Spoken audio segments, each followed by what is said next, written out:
ஐயா, நம்மை பொறுத்தவரைங்க ஐயா, காவல்துறை வெளியிட்டிருக்கக்கூடிய சிசிடிவி உண்மைதான். அது உங்களுக்கும் தெரியும், எனக்கு தெரியுங்க ஐயா.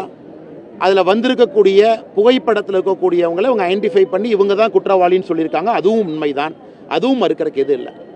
இன்றைக்கி நாம் ஒரு விஷயத்தை புரிஞ்சுக்கணுங்க ஐயா, அந்த கூலிப்படை என்பது வந்து வெட்டிட்டு போகிற படை.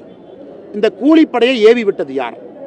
இதற்கு பணம் சப்போர்ட் பண்ணது யார்? இந்த கிரிமினல் கான்ஸ்பிரசி அப்படிங்கிறாங்க. யார் இதற்கு மூளை? யார் இவரை கொன்றால் பலன் கிடைக்கும்னு யாரு கொன்னாங்க? இதை கண்டுபிடிக்கத்தான் நாம் சொல்லிக் கொண்டிருக்கின்றோம். இல்லை திருவேங்கடம் வந்தார், என்கவுண்டர் பண்ணிட்டோம், அவர் தான் வெட்டார், அதில் யாருக்குமே மாற்றுக்கிறது இல்லைங்க ஐயா. திருவேங்கடம் என்கவுண்டர் ஆனால திருவேங்கடம் சொல்ல வந்து உண்மை என்ன? திருவேங்கடத்தை ஏவி விட்டவர்கள் யார்? திருவேங்கடத்துக்கு பின்னாடி யார் இருக்காங்க? திருவேங்கடம் என்ன அவ்வளோ பெரிய ஆளா? நான் வந்து ஒரு தேசிய கட்சியினுடைய மாநில தலைவரை வெட்டி கொள்றதுக்கு நான் வந்திருக்கேன். இன்னைக்கு கேள்வி அது இல்லைங்கண்ணா. பின்னாடி இருக்கக்கூடிய மூளை யாருன்னு தான் திரும்ப திரும்ப கேட்குறோம். இது பொலிட்டிக்கல் மர்டரா? இது வேற ஏதாச்சும் விஷயமா? இது பண விஷயமா? அதைத்தான் அவருடைய துணைவியாரும் கேட்டுக்கொண்டிருக்கின்றார்கள். அதனால தான் சிபிஐ என்கொயரின்னு கேட்குறோம். அதையெல்லாம் தாண்டி இன்னைக்கு பல பத்திரிகைகள் எழுத ஆரம்பித்திருக்கிறீங்க. நடுநிலைமையான சிபிஐ வந்தால் தவறு என்ன? இதில் பாரதிய ஜனதா கட்சி என்ன இன்ஃப்ளூயன்ஸ் பண்ண போகிறது கிடையாது. நாங்களும் பகுஜன் சமாஜ்வாடி கட்சியும் நேரெதிர் சித்தாந்தத்தில் இருக்கக்கூடிய கட்சி. அவங்க என்டிஏல கூட கிடையாது. அவங்களே சிபிஐ என்கொயரி மாயாவதி அவர்களே கேட்கும் பொழுது நான் உள்துறை அமைச்சருக்கு எழுதிய கடிதத்திற்கு உள்துறை அமைச்சர் அலுவலகத்திலிருந்து தமிழக அரசு கடிதம் எழுதியிருக்கிறாங்க. இந்த மாதிரி நீங்கள் எடுத்த நடவடிக்கை என்ன, அதை எங்களுக்கு உள்துறை அமைச்சகத்திற்கு ஒரு கடிதமாக கொடுங்கன்னு நேற்று முன்தினம் கடிதம் வந்திருக்கு. அப்படி இருக்கும் பொழுது மத்திய அரசு ஃபாலோ பண்ணுறாங்க. நாங்கள் கேட்பது சிபிஐ என்கொயரியில் சொல்லட்டும். மற்றபடி என்கவுண்டர் பண்ணோம், காலையில் கூட்டிகிட்டு போனோம், கையில் துப்பாக்கி எப்படி வந்துச்சு, சரணடைஞ்ச ஒருத்தர் ஏன் தப்பிச்சு ஓட போகிறார்? தப்பிச்சு ஓடுனா சரணடையாமல் ஓடி இருக்கலாமே. அதனால் இந்த மாதிரி பல கேள்விகள் இருக்குது. இதனால் தான் நாங்கள் கேட்கின்றோம், திருவேங்கடம் நிரபராதின்னு யாரும் சொல்லிங்கன்னா குற்றவாளி தான், சிசிடிவி பூஜை ஏற்றுக்கிறோம். திருவேங்கடத்திற்கு பின்னாடி இருந்தது யார் என்பது தான் கேள்வி. ஆமாங்க ஐயா, ஆமாங்க ஐயா, செயல்படுத்துறது இல்லைங்கன்னா காரணம் 2019 நம்முடைய மத்திய அரசு பிஎம் கிசான் திட்டத்தை கொண்டு வந்த பொழுது இதனுடைய திட்டம் என்னங்கன்னா, சிறு குறு விவசாயிகள் அப்படின்னா 2 ஹெக்டர், ஒரு ஹெக்டர் வந்து 1.47 ஏக்கர், 2.47 ஏக்கர். அப்போ 4.94 ஏக்கருக்கு கீழே யார் இருக்காங்களோ அவர்களுக்கு 6000 ரூபா பணம் கொடுக்குற ஒரிஜினல் திட்டம். இதை மத்திய அரசு 6 மாதம் கழிச்சு ரிவைஸ் பண்ணுறாங்க. எல்லோருக்கும் பொருந்தும், எல்லா விவசாயிகளுக்கும் பொருந்தும்.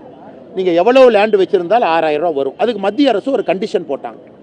இந்தந்த கண்டிஷனில் இருக்கிற விவசாயிகளுக்கு பொருந்தாது. உதாரணத்துக்கு பஞ்சாயத்து மெம்பராக இருக்கக்கூடாது, லோக்கல் பாடியில் எந்த பொறுப்பில் இருக்கக்கூடாது, எம்எல்ஏ எம்பியாக இருக்கக்கூடாது, பென்ஷன் வரக்கூடாது, 10,000 ரூபாய்க்கு மேலே பென்ஷன் வந்தால் பொருந்தாது, இன்கம் டேக்ஸ் கட்டக்கூடாது. இந்த மாதிரி சில கண்டிஷன் அதெல்லாம் நீங்கள் எடுத்தீங்கன்னா தமிழகத்தில் 43 லட்சம் விவசாயிகள் 2021 பயனடைஞ்சாங்க. 43 லட்சம் விவசாயிகள்.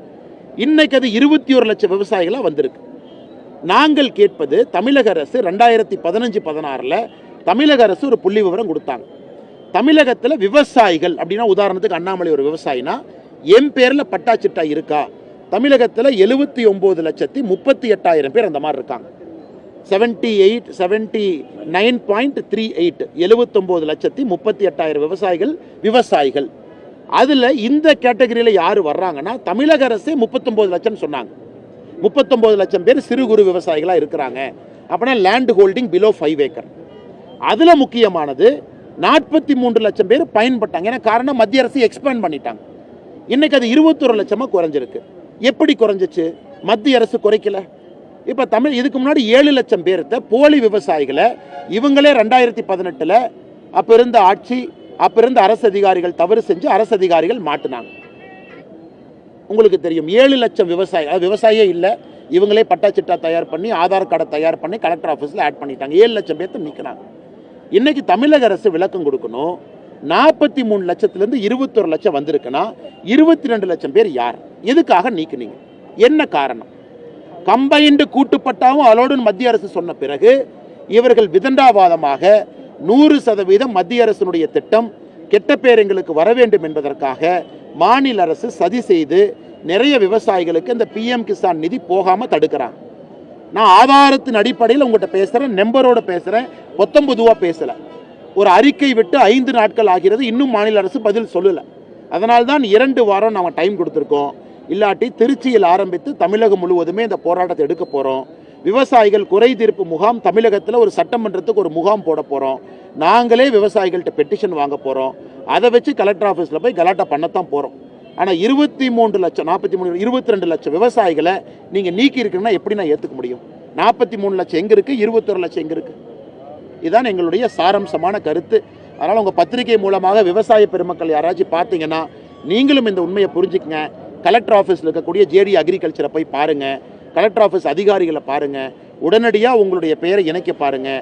இணைக்க முடியவில்லை என்றால் 15 நாட்களில் பாரதிய ஜனதா கட்சியினுடைய விவசாய குறை தீர்ப்பு முகாமுக்கு வாங்க. அதற்கான நான் உங்களுக்கு அட்ரஸ் ஸ்கெடியூல் எல்லாமே கொடுக்குறோம். அதிலே உங்களுடைய பெட்டிஷனை வாங்கி நாங்கள் அதை